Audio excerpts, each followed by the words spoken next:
Kini-question mga kapatid ng ating Vice President Sara Duterte ang pagkiling daw ng administrasyong Marcos sa Amerika. Di pwede rin natin siyang questionin ang pagkiling naman ng Duterte sa China. Kung kayo papipiliin bilang madlang Pilipino, madlang people, saan ninyo gusto, sa Amerika o sa China? Mas maganda naman kung wala tayong pipiliin, di ba? Pero sa pagkakataong ito mga tol, kailangan muna nating pumili. Kaya kung kayo tatanungin saan kayo, China o Amerika? Dahil kini-question mga tol ni VP Sara ang pagkiling daw ng Marcos admin dito sa Amerika. Panoorin natin to at bigyan natin ng reaction video, commentary, opinion, criticism, itong kanyang mga litanya dito sa South Korea, sa Seoul. Nandun siya ngayon mga tol at dun siya nagtatatalak. Sabi rito, walang klarong independent foreign policy mga kapatid. Well, panoorin natin to, bigyan natin ng reaction video. Walang klarong independent foreign policy. Nasa saligang batas natin yon. Nasa konstitusyon yon. So ibig sabihin pala mga tol, si dating Pangulong Duterte wala ring klarong foreign independent policy. Kasi kumiling siya sa China Diba? Kung ngayon mga tol, binabatikos ng Vice President si PBBM dahil kumikiling daw ang Pilipinas sa Amerika mga tol, well, ganun din yung kanyang airpat, di ba? Kumikiling naman to sa China. Mga tol, ganito kasi nangyayari ngayon, Gustuhin man natin na maging kaibigan ang lahat, which is yun naman talaga ang dapat na ginagawa ng isang bansa. Wala tayo dapat kaaway, wala tayo dapat kagalit. Pero anong magagawa natin kung pinagtatabuyan tayo ng China? O di ba yun naman ang nangyayari sa mismong karagatan natin, pinagtatabuyan tayo. Alangan ng kapit tuko pa rin tayo sa kanila. Wina-water cannon nga tayo mga tol tapos gusto natin yumakap pa sa kanila. Diba? Ang ginagawa ng Pilipinas, puro diplomatic protest, puro pagpapadala ng mga diplomasya. Ang problema, ang sagot ng China dyan, wina-water cannon tayo. So anong iniiyak ng Vice President natin, mga tol? Na hindi tayo kikiling kahit kanino man na dayuhan para sa ating bayan. Hindi daw tayo kikiling Bakit kumiling dati si FPRRD? Bakit siya kumiling sa China? Diba? Bakit siya kumiling sa China? Pero anong nakikita natin ngayon? Ang nakikita natin ay ang militarisasyon ng ating bayan.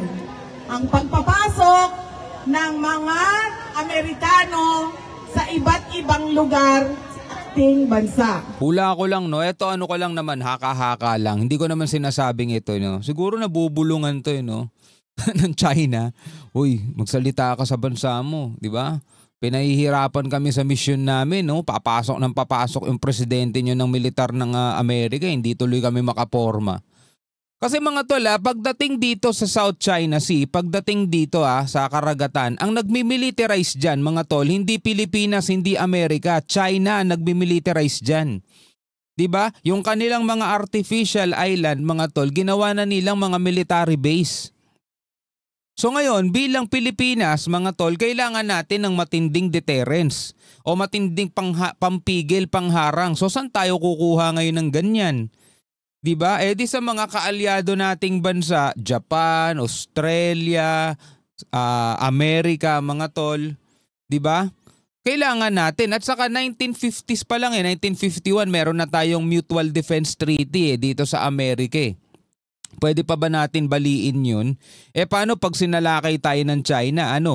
Tayo-tayo lang mga tol, Ganun nata gustong mangyari ng China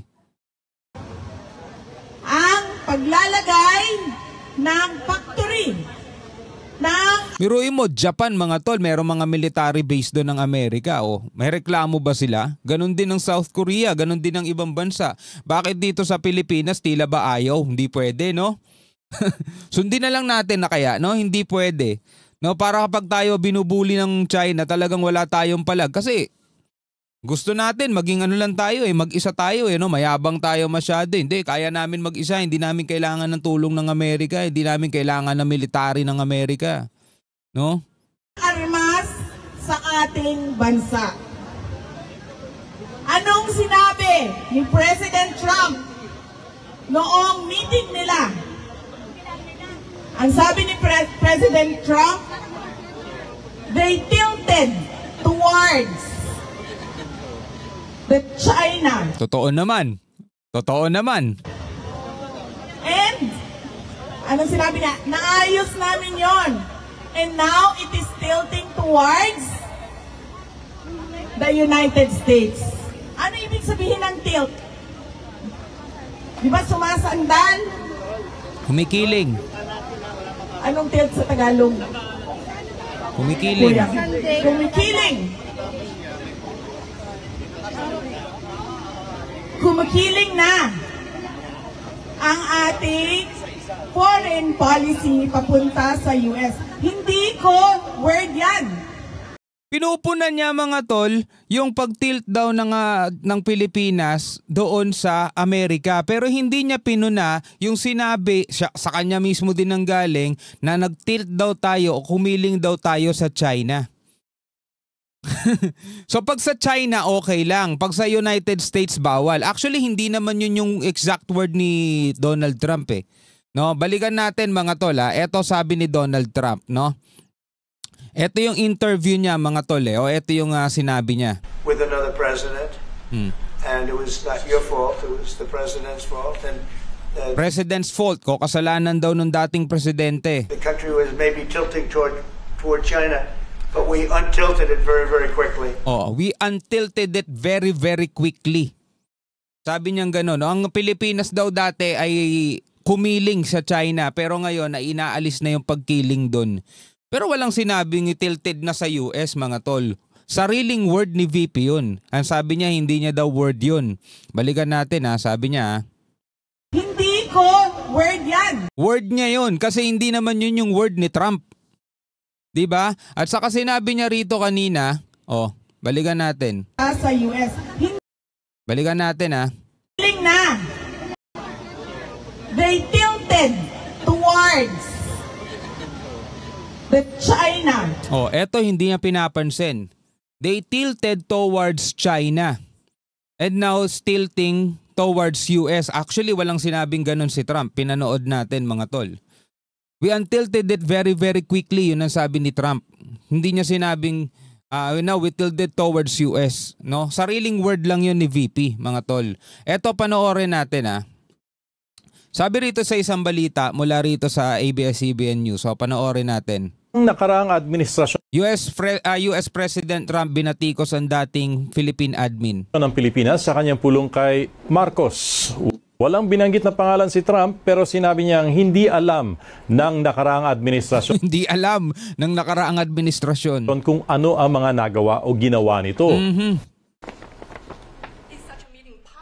President Ferdinand Marcos Jr. of the Philippines, a great family legacy, and highly respected in this country. I know that because I have many friends in the Philippines, and there's great respect. They're a very important nation militarily, and we've had some great drills lately. We're back with them. I think I can say that the last administration was not getting along with them too well.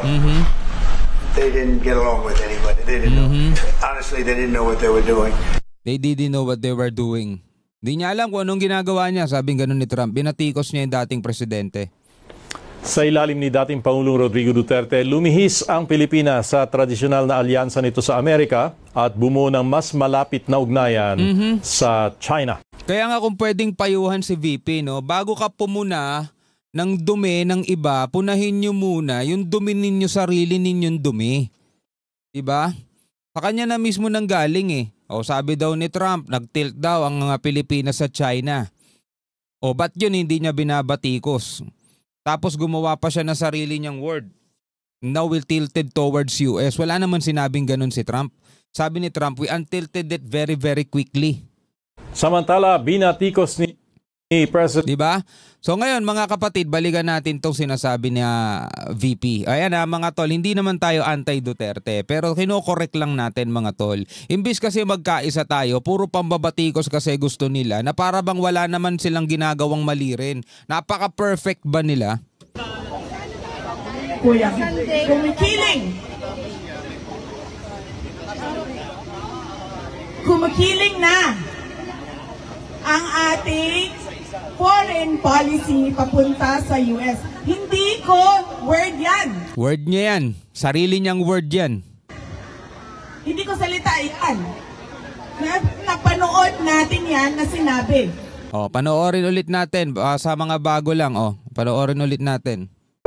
Toward China, but we untilted it very, very quickly. But you had a country that was tilting toward China for a period of time, and I just don't think that would have been good for you. You can deal with China, you should deal with China, but when I got elected, everything changed, and they came right back to us. Eto sabi ni Trump, mga tol. Nag-tilt kayo, kumiling kayo sa China ng mahabang panahon at hindi yan maganda para sa inyo. Pwede kayong makipagrelasyon sa China. Ganun lang mga kapatid, no? Pero nung naging presidente na daw siya, nagbago na daw yan. At ngayon, bumabalik na ulit ang Pilipinas sa Amerika. Yung back to us, sabing ganun. Kasi nga mga kapatid, nung panahon ni President Duterte, di ba? Talagang pinagtabuyan niya tong mga to. Nagbago yung ating relasyon dito sa Amerika. Nag-focus lang tayo sa China, pinalawak natin at pinalakas natin yung alyansa natin sa China. Ba't yun hindi pinupunan ni VP? Sa bagay, tatay niya yun mga tol. Lahat perfect para doon di ba? Kala ko ba, independent foreign policy, bakit nung panahon ni President Duterte dati, isa lang din naman ang kanyang kinakampihan. Di ba? Ay, naku po. Balikan ulit natin to. Kumiling ang Pilipinas sa Amerika. Hindi tama yon. Kasi ang nakalagay. Hindi tama. Pag sa China, tama. Pag sa China tayo kumiling, tama. Pag sa Amerika, hindi tama yon. Sino may tama dito? Sa ating konstitusyon ay independent foreign policy. Ay nako, tapusin na nga natin.